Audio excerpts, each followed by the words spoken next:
halkan oo ah burcada yar oo markaasi bari 320 kilomitir ka xigta magaalada Hargeysa maanta waxa si rasmi ah uga bilaabmay kulanka islaamka oo sanadkii hal mar ay iskugu yimaadaan dadka muslimka ah ee Soomaalida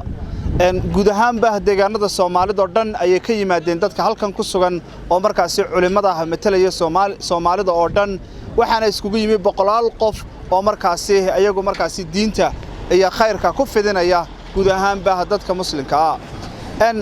qaar kamid ah culimada oo markaasi nooga waramay ayaa sidoo kale waxay ka warbixiyeen maalintan qiimaha badan leh ee markaasi kulanka islaamka ee ay iskugu yimaadeen boqolaalka kun ee muslimka ah oo ah duleedka magaalada Hargeysa laguna magacaabo burcada yar alxamdulillah wasalaatu wasalaamu ala rasuulillaah sallallahu alayhi wasallam alxamdulillah walaalayaal yaani halkan kulankan waa kulankii maartay sanadlaha ahaa ee dacwada يعني waxa la isugu yimid waxa weeyaan waa ilaahay darti baa la isugu yimid iyo si diinta caalamka oo dhan u gaari lahayd ee jamaacadku halkan uga qababaalan lahaayeen ee caalamka oo dhan ay ugu faafi lahaayeen diinta u gaarsiin lahayn marka waxa weeyaan sanad walba halkaas lagu qabtaa ilaahay darti baa la isugu yimaadaa ilaahay darti baa loo kala tagaa marka insha Allah ijtimaacu khamiista maanta bilaabmaya gelinka dambe salaada casar ayuu furmaya jimca iyo sabti axadana waa ducadii weeyaan marka waxa weeyaan waxa mashmacaad arkaysaan waxa weeyaan waa dadkaas oo dhan waxay u socdaan waa si diintu u fidi lahayd ee guriyeena looga heli lahaa diinta lafeena diinta looga heli lahaa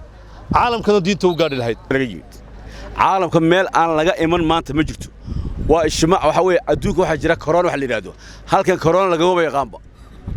horta ogaada waa yaqiin waxan horta yaa wax dilaa Allah baa wax dilaa marka waxa weey meel aan laga iman mala walaalayaal marka insha Allah ta'ala كلي CBA waxaan leenahay waa u mahadnaqaynaa oo bariga Afrika ah waxa weeye intan mooyaane adduunka oo dhan bayna daawanaya marka insha Allah ta'ala caalamka waxaan ku baaqaynaa in la ilaaha illa Allah caalamka in la gaarsiiyo mustaqbal insha Allah Allah ina fahamsiyo xalaqada jigjiga gaar ahaan college baan ka imaaday alxamdulillah waxaan leeyahay weligay horta inta noolaa ma aan arag ummad muslimiyood inta isugu timid oo waqti ciideed ahayn waxaan leeyahay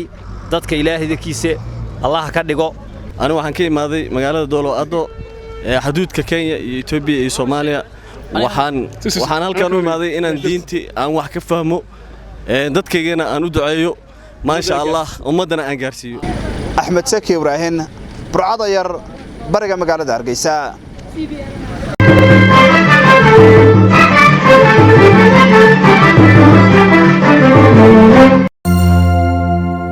hadal oo ku hadal bishii oo dhan $7 oo kaliya ku darso fariin kasta oo aad dirtaana waa ku bilaash isticmaal shabakadda ugu ballaaran geyga Soomaaliland haddaba si aad ugu shubato adeega kaafiye fadlan garaac xidig 8 eber 8 afargees ama xidig 2 eber 2 afargees tayo waa Telesom